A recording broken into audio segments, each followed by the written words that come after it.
इंतजार का अपना ही मजा है, वह भी तब जब हमें पता चल जाए कि इंतजार के बाद क्या क्या मिलने वाला है, यानी ऑटो एक्सपो, जहां हमें पता चलता है कि आने वाले 1-2 सालों में कौन कौन सी कारें आ रही हैं। यही तो जानना है इस वीडियो में। मैं हूं आपका होस्ट अमित और आप देख रहे हैं आस्क कार गुरु। 2023 में ऑटो एक्सपो आ रहा है, 11 से लेकर 17 तक के लिए डेट है, जनवरी मंथ में। लेकिन कुछ कार कंपनीज नहीं आ रही हैं और कुछ धूम धड़ाके से आ रही हैं। तो जो आ रही हैं वो क्या ला रही हैं, पहले यह बात करते हैं, और कौन कौन सी नहीं आ रही हैं जिनकी वजह से मुझे थोड़ा सा निराशा भी हो रही है, वह भी समझते हैं। शुरुआत कौन सी कंपनीज आ रही हैं, तो अगर इसकी बात की जाए तो सबसे पहले आने वाली कंपनीज में से इंपॉर्टेंट है वह है टोयोटा मोटर्स। टोयोटा मोटर्स अपनी इनोवा का अपडेट ला रहा है। हाई क्रॉस करके कार आ सकती है और यह इनोवा से मामूली सी लंबी होगी और फ्रेश इंटीरियर के साथ होगी, फ्रेश एक्सटीरियर के साथ में होगी और साथ ही इसमें मारुति के कई सारे पार्ट्स शेयर किए जाएंगे। यानी इनोवा काफ़ी इकोनॉमिक हो जाएगी और फीचर रिच हो जाएगी अपने हाई क्रॉस अवतार के साथ। इसके अलावा हमें 1-2 हाइब्रिड और इलेक्ट्रिक व्हीकल के भी शोकेस होने की संभावना है। अभी तक टोयोटा मारुति सोर्स्ड बलेनो और ब्रेजा के सहारे अपने वॉल्यूम्स बढ़ा रहा था, जबकि इनोवा और फॉर्च्यूनर के दम पर भारतीय बाजार में कब्जा किया था। तो अब देखते हैं क्या करेगा टोयोटा ऑटो एक्सपो में। इनोवा के अलावा कौन से और अट्रैक्शन होंगे। लेकिन अगली कार कंपनी है वॉल्वो। वॉल्वो जब भारतीय बाजार में अपनी C70 कन्वर्टेबल को ऑटो एक्सपो में दिखा रही थी, तब लोगों ने उसे बहुत पसंद किया था, क्योंकि वह attraction of the auto expo था। लेकिन उसके बाद से वॉल्वो की चमक भारतीय बाजार में फीकी हो गई। इस बीच में वॉल्वो को एक चाइनीज कंपनी ने टेक ओवर कर लिया और वॉल्वो से हमारा ध्यान थोड़ा हल्का हो गया। लेकिन वॉल्वो इस समय बहुत अग्रेसिवली अपने हाइब्रिड और इलेक्ट्रिक कारों को भारतीय बाजार में एक के बाद एक लॉन्च करने की तैयारी कर रही है, यानी इंडिया को सीरियसली ले रही है वॉल्वो, और इसी वजह से वह भी ऑटो एक्सपो में पार्टिसिपेट कर रही है। यानी हमें कई इलेक्ट्रिक और हाइब्रिड कारें वॉल्वो की तरफ से देखने को मिलेगी। अगला मैन्युफैक्चर है वह है टाटा मोटर्स। टाटा मोटर्स की बात आती है तो हम सबके सेंटिमेंट्स थोड़ा उस तरफ चले ही जाते हैं, यानी हम बेईमान बन जाते हैं, उसको कुछ ज़्यादा ही प्यार करते हैं। वह भी हमें निराश नहीं करता है। पिछली बार उन्होंने हमें दिखाई थी HBX जो पंच के नाम से आई थी, एक दिखाई थी सियरा जो हमें अभी तक लॉन्च नहीं हुई है। इसके अलावा उन्होंने अल्ट्रोज EV भी दिखाई थी जो अभी तक लॉन्च नहीं हुई है, तो इनके लॉन्च होने की संभावना है। इसके अलावा कर्व EV जो मैं आपको दिखा चुका हूं, उसका वीडियो आप देख सकते हैं, उसके भी प्री प्रोडक्शन वेरिएंट को दिखाए जाने की संभावना है। और साथ ही हमें अवन्या और उसके आगे के कम से कम एक और कॉन्सेप्ट के मिलने की संभावना है। साथ ही वह पंच के इलेक्ट्रिक अवतार, सफारी और हैरियर के अपडेटेड वेरिएंट को भी दिखा सकती है। बढ़े अगली कार कंपनी की तरफ जो कि है MG मोटर्स। MG मोटर्स भारतीय बाजार में हेक्टर के दम पर सफल हुई और अब वह आ रही है अपनी E200 के साथ, जो कि एक 2 डोर इलेक्ट्रिक व्हीकल होगी और इसके अच्छे रेंज होने की संभावना है। हम इंडियंस कैसे देखते हैं इस कार को, यह देखना और समझना है होगा, क्योंकि यह कार कुछ टॉय कार जैसी दिखती है। क्या पता हम इंडियंस उसको बहुत पसंद करें या ना पसंद करें, लेकिन यह एक अच्छा प्रोडक्ट होगा, इसकी संभावना बहुत ज़्यादा है। साथ ही MG अपनी एक कम से कम MPV को ला सकती है, दिखा सकती है, और इसके अलावा हमें कुछ एक अपडेट्स भी देखने को मिल सकते हैं ZS EV और आस्टर के भी इस ऑटो एक्सपो में। अगली कार कंपनी है भारत की सबसे अधिक कारें बेचने वाली मारुति सुजुकी, जो अपने जिम्नी 5 डोर के दम पर भारतीय ऑटो एक्सपो में अपना जलवा बिखेरेगी। इसके अलावा इनोवा का भी भारतीय मारुतिकरण मिलेगा आपको इस ऑटो एक्सपो में, यानी इनोवा जो अब इंडियन वर्जन के साथ होगी, या ये कहें कि हम मारुति के वर्जन के साथ होगी, उसके कई पार्ट शेयरिंग मारुति के साथ होंगे और फीचर रिच होगी। वह इन टोयोटा के प्लेटफॉर्म के साथ साथ मारुति के प्लेटफॉर्म पर भी दिखाई जा सकती है। इसके अलावा मारुति अपनी जो फीचर उन्होंने दिखाई थी पिछली बार ऑटो एक्सपो में, उसका भी एक अपडेटेड दिखा सकती है। साथ ही हमें एक और कॉन्सेप्ट के आने की संभावना लगती है, मारुति सुजुकी के प्लेटफॉर्म के थ्रू। साथ ही हमें कुछ एक और अपडेट देखने को मिल सकते हैं फ्रेश लुक के साथ में, जिनमें कि स्विफ्ट, वैगन आर शामिल है। अब बढ़े अगली कार कंपनी की तरफ, जो है टोयोटा के ही ब्रांड लेक्सस। वह भी अपने कई हाइब्रिड और इलेक्ट्रिक कारों के साथ आएगा इस ऑटो एक्सपो में, और उसका भी मुझे इंतजार रहेगा, क्योंकि लेक्सस एक ऐसा ब्रांड है जो इंडिया में बहुत कम लोग पसंद कर पाए हैं। उसकी वजह उसका एक्सपेंसिव होना, और साथ ही एक रीजन है कि सर्विस नेटवर्क को लेकर लोगों को डाउट रहे हैं। लेकिन लेक्सस वर्ल्ड का जाना माना लग्जरी ब्रांड है, और लग्जरी कारें जब कम आ रही हों तो लेक्सस लाइमलाइट चुरा सकता है, क्योंकि कई मैन्युफैक्चरर्स नहीं आ रहे हैं। कौन से नहीं आ रहे हैं ये भी बताऊंगा।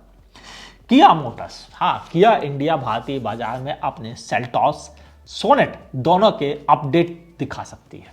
इसके अलावा हमें स्पोर्टाज मिलेगी, जो कि अल्कजार का कॉम्पिटिटर होगी, और साथ ही हमें उम्मीद है कार्निवल के नए अवतार की।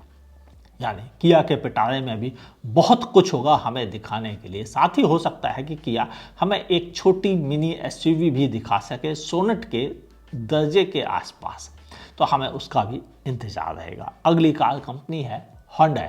होंडा के साथ हमें उम्मीद है कि वह अपनी कैस्पर, जो कि वेन्यू से थोड़ी छोटी होगी, साथ ही i20 का फ्रेश अपडेट, क्रेटा का नेक्स्ट अपडेट जो कि काफ़ी कुछ टुशों जैसा दिखता है, वह वेना का नया अवतार, ये हमें देखने को मिल सकता है। इसके अलावा हमें और उम्मीद है उनकी आयोनिक के दिखाए जाने की, और साथ ही हमें उम्मीद है कि वो हाइड्रोजन बेस्ड अपनी कार नेक्सो, जो उनके कॉर्पोरेट ऑफिस में खड़ी हुई है, उसको भी वह शायद भारतीय बाजार के लिए दिखा सकते हैं।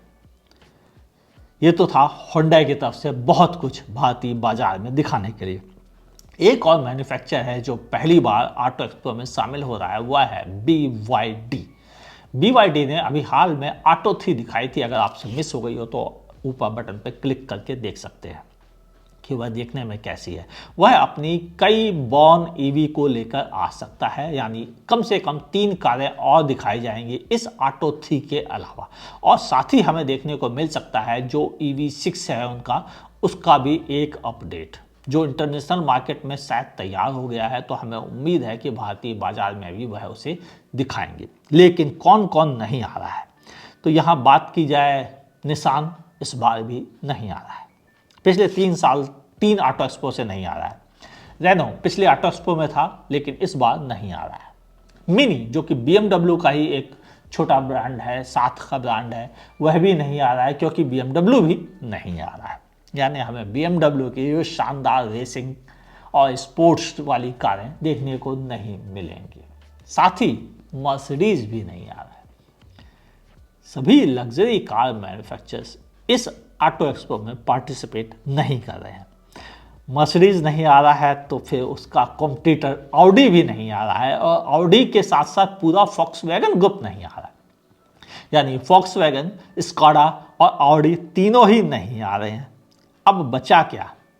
बचा 2 और लग्जरी ब्रांड जिससे इंडियन सेंटीमेंट जुड़ा हुआ है, लैंड रोवर, जैगुआर, और ये दोनों ही नहीं आ रहे हैं। एक तो वैसे भी घाटे में चल रहे हैं, तो इनके लिए थोड़ा इतना खर्चा उठाना समझदारी नहीं थी, इसलिए ये दोनों भी नहीं आ रहे हैं। अब ये दोनों नहीं आ रहे हैं, तो बचा हमारा PSA ग्रुप, जिसके पास है सिट्रोएन और साथ ही मौजूद है जीप, और ये दोनों ही मैन्युफैक्चर कंपनीज नहीं आ रही, यानी पूरा ग्रुप PSA भी नहीं शामिल हो रहा है। और इसका नतीजा ये है कि हमें top and luxury car Audi, BMW, Mercedes, Jaguar, land rover ये देखने को नहीं मिलेगी, और इसकी वजह से वॉल्वो और लेक्सस ब्रांड के ऊपर सारा लाइमलाइट पहुंच जाएगा ऑडियंस का, यानी उनको फायदा मिल जाएगा। छोटे मैन्युफैक्चरर्स के ना आने की वजह से, जैसे कि निसान, रेनो, सिट्रोएन, इनके ना आने से जो कार का मजा है वह हुंडई और मारुति छीन कर ले जाएंगे, टाटा छीन के ले जाएगा, यानी उनके स्टॉल्स पर ज़्यादा भीड़ पहुंच जाएगी इनके ना होने की वजह से। फोर्स मोटर्स, जो अपनी गुरखा और ट्रैवलर ट्रैक्स इनके लिए जानी जाती है, वह भी पार्टिसिपेट नहीं कर रही है। और इंडिया का दूसरा चहेता ब्रांड महिंद्रा एंड महिंद्रा, वह भी पार्टिसिपेट नहीं कर रहा है। महिंद्रा ने पिछली बार भी ऑटो एक्सपो में कुछ भी नहीं दिखाया था। हमें XUV 300 का इलेक्ट्रिक वर्जन दिखाया था जो लॉन्च हो गया है, और इसके अलावा कुछ भी नहीं दिखाया था, और उनके पास इस समय है भी कुछ नहीं, क्योंकि वो क्या दिखाएं, और इसलिए उनका पार्टिसिपेट ना करना चौंका नहीं रहा है। उनका रीजन तो समझ में आता है कि उनके पास दिखाने के लिए ज़्यादा नहीं है, इसलिए वह पार्टिसिपेट नहीं कर रहे।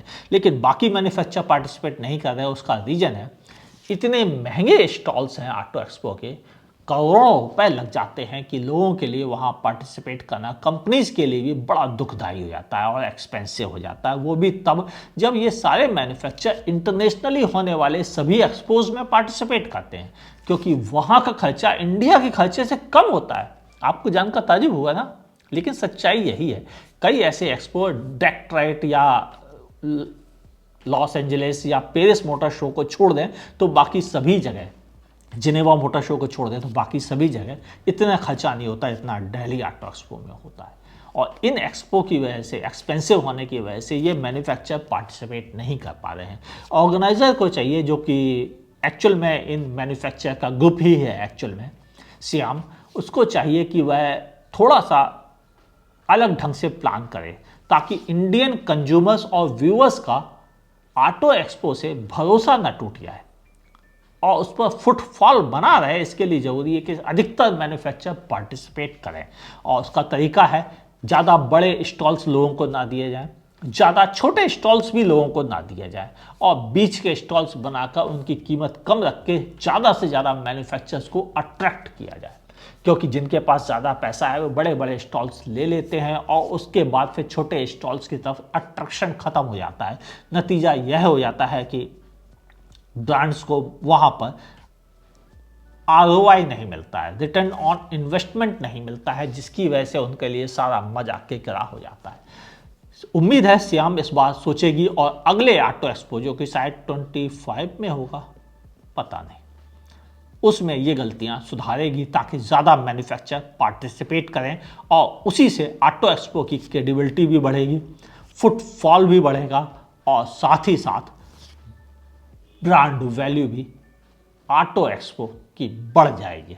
आपकी क्या ओपिनियन है नीचे कमेंट सेक्शन में लिखिएगा। यह भी बताइए इनमें से किस कार को लेकर आप सबसे ज़्यादा एक्साइटेड है। क्या वो जिम्नी 5 डोर है, या टाटा की आने वाली इलेक्ट्रिक कार है, या फिर वह मारुति की आने वाली